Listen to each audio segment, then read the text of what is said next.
जय जय रघुवीर समर्थ.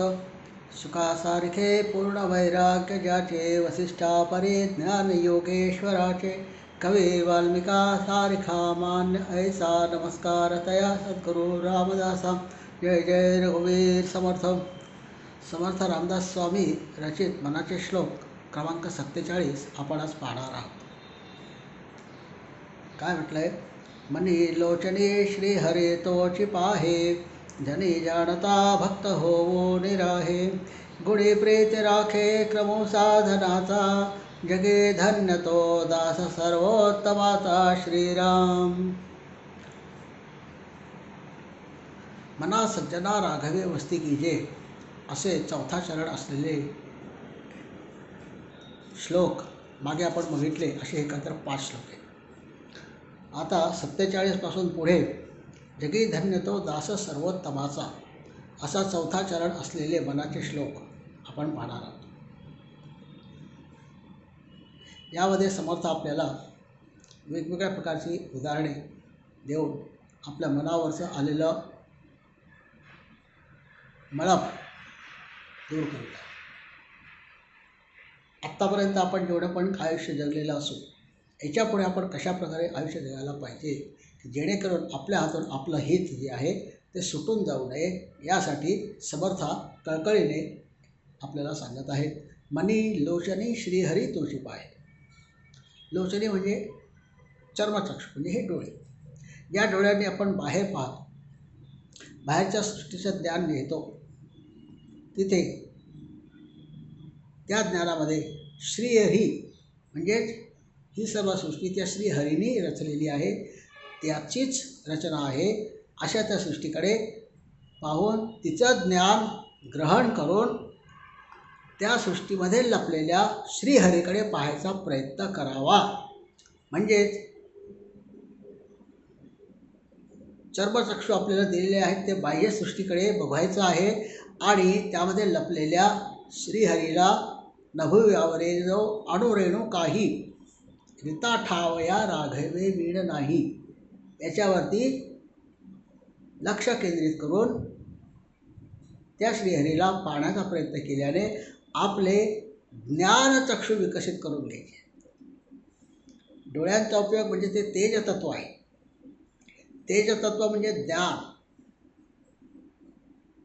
असं ते तेजस्वी ज्ञान आहे. जसं आपण सूर्याकडे पाहू शकत नाही, तसं ते ज्ञानचक्षु एकदा विकसित झाले की त्या पुरुषाला, त्या मानवी मनुष्याला दुसरं काहीही ज्ञान ग्रहण करण्याची आवश्यकता भासत नाही.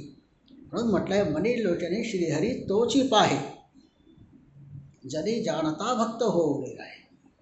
आणि म्हणून अशा माणसाकडे, अशा सज्जनाकडे, अशा साधूकडे, अशा संतांकडे, अशा समर्थांकडे जनी जाणता, जनी म्हणजे सज्जन लोक, समाज, जाणते लोक जे आहेत, ज्यांना काहीतरी आपल्या जीवनाचं हित करून घ्यायची इच्छा जागृत झालेली आहे, अशा मोक्ष लोकांना तो आयडॉल म्हणजे एक प्रामाण्य जीवन जगण्याची कला, त्याच्याकडे पाहून ते शिकतात. जरी जाणता भक्त होण्या म्हणजे अशा त्या मानवी प्राण्याचे ज्यांनी आपले ज्ञानचक्षु संपूर्णपणे विकसित केलेले आहेत, अशा त्या श्रीहरीच्या भक्ताकडे इतर लोकसुद्धा त्याचं अनुसरण करण्यासाठी आतुर असतात. गुणी प्रीती राखे क्रमो साधनाचा. या ठिकाणी काय म्हणते? गुणी म्हणजे गुण. कुठले गुण आहेत? सगुण, निर्गुण, हे 2 झाले. आणि गुणी प्रीती राखेमध्ये सत्वगुण, रजोगुण आणि तमोगुण, या 5ही गुणांचा पहिले सगुण आणि निर्गुण, सगुणाचे निआधारे निर्गुण पाविजे निर्धारे, हे समर्थ आपल्याला या ठिकाणी सांगत आहेत. तसेच अजून या गुणीमध्ये काय सांगितलं आहे? सत्वगुण, रजोगुण, तमोगुण असं न जाता तमोगुण नाश करून किंवा कमी करून रजोगुणामध्ये आपला मार्ग पुढे न्यावा आणि रजोगुणामध्ये न थांबता तिथून सत्वगुणाकडे आपण वाटचाल करावी. त्यासाठी आपल्याकडे तमोगुण कमी करावे आणि त्यासाठी सगुणाचा आधार घ्यावा.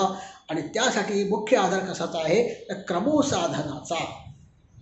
या ठिकाणी साधनेचा क्रम सांगितलेला आहे. गुणी प्रीती राखे क्रम साधना. क्रम कुठला आहे? कर्म, उपासना आणि ज्ञान. कर्म करा, उपासना करा. कर्ममार्गे उपासना, उपासनेमार्गे ज्ञान, अशी ती क्रम असा तो क्रम आहे. पण तो क्रम ज्ञानचक्षु विकसित करून घेण्याचा क्रम कुठला आहे?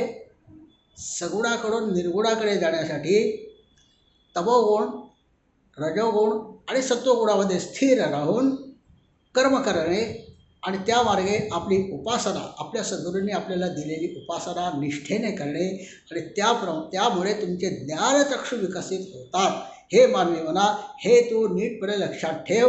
आणि त्याचमुळे तो मानवी प्राणी सज्जनामध्ये, जगामध्ये, जनी म्हणजे समाजामध्ये धन्य म्हणून ओळखला जातो. जगी धन्य तो दास सर्वोत्तमाचा. दास अनेक आहेत, पण सर्वोत्तमाचा दास बनायचं आहे, हे लक्षात ठेवा. आणि त्यासाठी पुन्हा एकदा त्यांनी सांगितले की आपले ज्ञानचक्षु विकसित करून घेण्यासाठीचा क्रम या श्लोकामधून समर्थांनी आपल्याला सांगितलेला आहे. जय जय रघुवीर समर्थ.